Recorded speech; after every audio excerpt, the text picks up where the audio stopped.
எதிர்க்கட்சிகளின் தொடர் அமளி காரணமாக நாடாளுமன்றத்தின் 2 அவைகளும் மதியம் 2 மணி வரை ஒத்திவைக்கப்பட்டிருக்கிறது.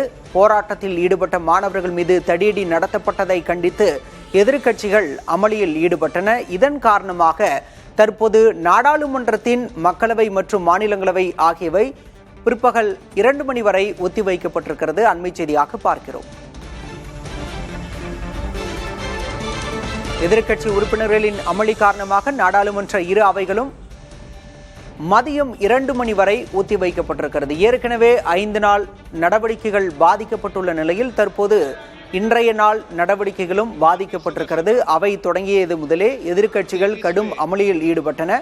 போராட்டத்தில் ஈடுபட்ட மாணவர்கள் மீது தடியடி நடத்தப்பட்டதை கண்டித்து எதிர்க்கட்சியினர் இந்த அமளியில் ஈடுபட்ட நிலையில் அவையை ஒத்திவைப்பதாக மக்களவை சபாநாயகர் ஓம் பிர்லா அறிவித்திருக்கிறார்.